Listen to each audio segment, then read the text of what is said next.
We've been called out today for a second opinion on a leak on a condenser coil. First things first, what we're going to need is soap bubbles,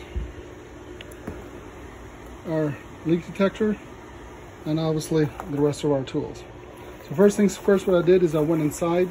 I did see that the coil was frozen.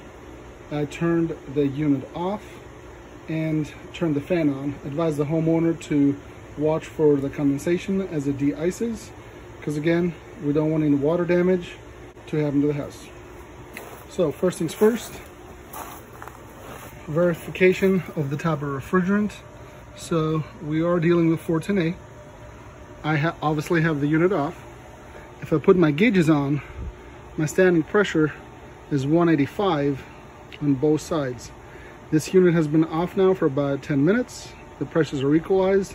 That tells me that there's no immediate restriction in any TXVs, metering devices, or anything else.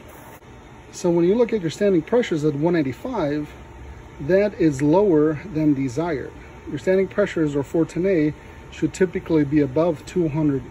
So that said, we already know we are low in refrigerant. If we look at the bottom of the chassis, there's no really oil spots.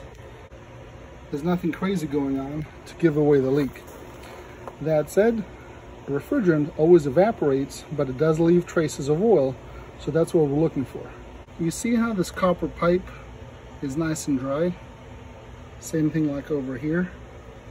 Let's look at those couplings right there. You see how everything is kind of glistening? The copper pipe is also glistening.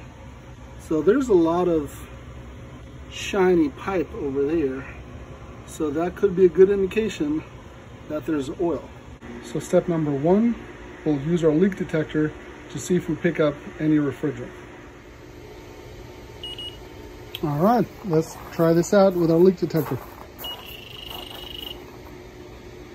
So it's already beeping when I'm just going above the unit.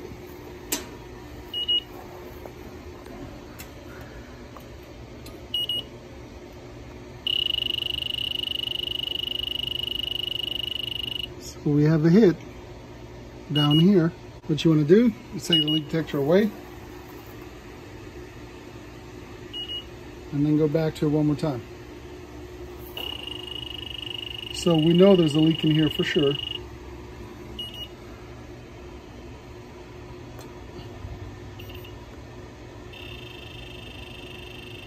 Now again, if we go right at the same point, we know there's a leak.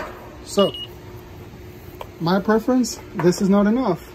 So we're going to try to locate the actual leak also with soap bubbles. So let's spray down there and see if we can bubble it up. We're going to be generous with our spray, just so maybe we can find out where it's bubbling at exactly. There it is. Check this out.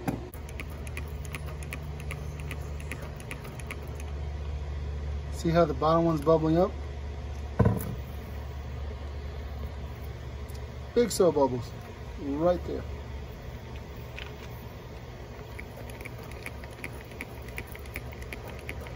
Look at the bottom one. Big soap bubbles. A little reminder, when you're trying to find a leak, you're looking for obvious signs, which would be, as we said, low pressures, frozen coils. You're going to use two ways to confirm the leak itself. One is visual with soap bubbles, and the other one is your leak detector. Again, remember to buy a reputable leak detector, not something from Amazon like for 20 bucks. If you have a leak that can cause water damage because of freezing coils to a homeowner, make sure you pull the disconnect. So even if the homeowner turns the AC on, this unit will just sit there and look pretty and do nothing.